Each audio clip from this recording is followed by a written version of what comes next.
I really wish that I was able to have coffee with you in person. I agreed, but at least there's good technology out there to make it feel like we're still in the same room. Hey, what can I get for you today? Can I get a coffee? Sure. Have you guys seen that really interesting article in the Capital Press? Which one? The one regarding agriculture labor laws and farmhand back pay. I just thought it was interesting to see with minimum wage rising to $13.69 in Washington, and also COVID-19 has been making people more aware of the agriculture industry and how it operates. Actually, the bill was just passed on May 11th. I don't think I've read that one. I'll show you. Oh, I have read this one. I haven't read that one, but I've read something similar. I'm familiar on the topic. What's your viewpoint on it? Well, to start off, I think that the historical background is very interesting. I agree. I recently read an article by Claire Brown that outlines the circumstances pretty well. So in 1938, the Fair Labor Standards Act, which is a federal legislation that instructs employers on the minimum wage paid to all their covered workers, was facing a vote to become law. It originally included farmers in the guidelines, but it wasn't receiving enough support from the South because they relied on cheap labor. So in order to acquire that support, the politicians made farmers exempt from the bill. So ever since establishment, agriculture workers meeting certain job hours and requirements haven't been held to the standards of the Fair Labor Standards Act. The farmers have been exempt from the bill due to political power move, and their workers should not have to suffer due to the wrongdoings of politicians 83 years ago. Not all politicians support motions for the same reasons. It's not fair to say that there's only one reason why this was passed. Not only farmers were exempt from the original bill and have been exempt for this long and are doing fine. So why change a system that isn't broken? Amending the laws to include farmers will subject many farms to bankruptcy and force them to shut down. Many farmhands aren't getting paid a living wage because of the farmers' exemptions. The system is broken, and those working in the industries can't support their families. The economy will allow for the farmers to pay the workers more. A rise in the cost of farm commodities by a couple cents per product could make a substantial difference for farm employees. Farms aren't all going to go under because produce is required for survival. The average farmhand in Washington state makes $15.48, which is over a minimum wage to begin with.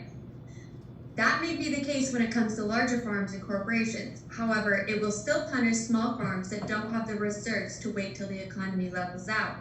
That is, if the economy ever levels out. In my experience, farms are already struggling as it is, especially with COVID-19. Even my family beef farm, which has been in my family for generations, would likely have to sell off a herd in order to stay afloat. Farm workers won't be able to support their families if their employers go under and they're out of a job. If farmhands are already making over minimum wage, what's the harm in making it the legal standard? I also don't think you're taking into consideration the bigger farming corporations. Not all farms are run by families on a small scale. Even so, these families would likely be able to receive government compensation to prevent these closures that you're discussing and assist them until they can get back on their feet. I don't think that the government should have to pay compensation. Out of every dollar, farmers only receive 16 cents. In 1980, farmers received 31 cents out of every retail dollar.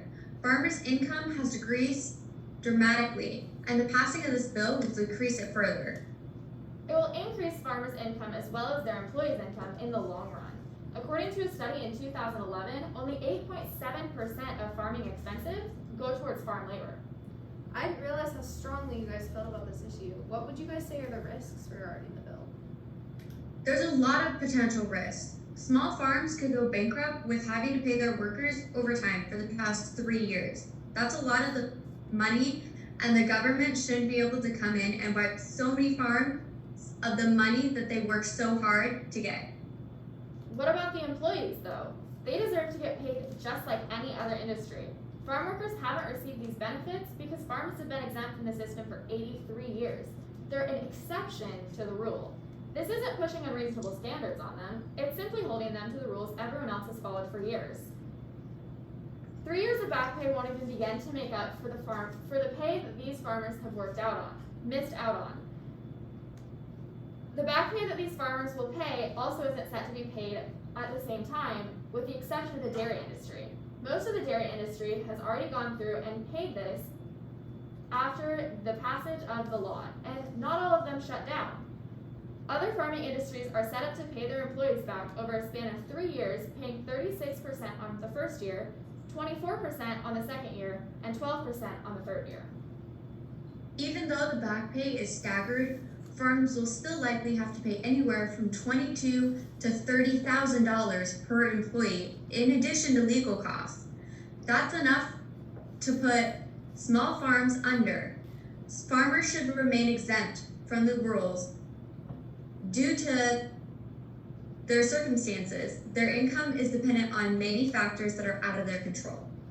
She has a point. There are many factors that are out of their control. Things like animal yield, weather, growth factors, and even the possibility of crop damage. That's true, but farms aren't the only industry that rely on outside factors to determine their income. Almost any business is dependent on consumers and investors. I mean, think about it. Businesses have gone bankrupt overnight as a direct result of market changes. I can see where you're coming from, but farming is much more risky than most businesses when it comes to physical injuries as well as corporate issues. People can predict market changes and plan ahead. For farmers, if an unexpected weather storm sweeps in and takes out, say, 25% of your crop, you just lost a fourth of your income without warning. How do you think farmers are going to be able to pay back their employees for the past 3 years of overtime if they're already struggling with their income? Again, the government may be able to compensate smaller farms that need the help, and large corporations have reserves and disaster funds to pay for things like this already. There may be a few risks, but by being smart money-wise and carrying this out as planned, it's totally doable.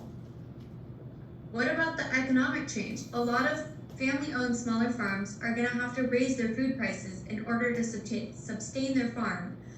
That's going to bring up prices locally for lots of people who buy products from them.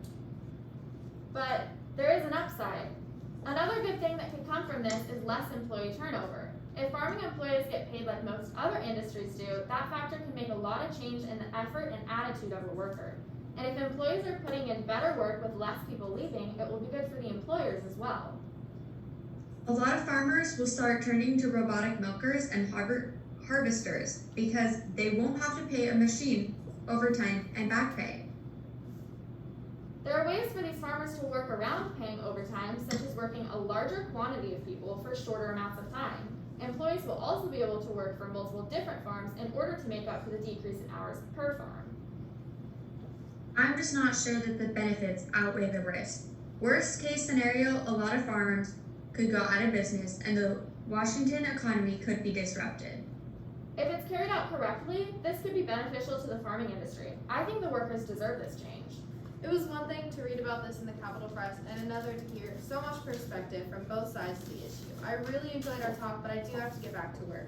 So thank you and have a good day. Thanks, you too.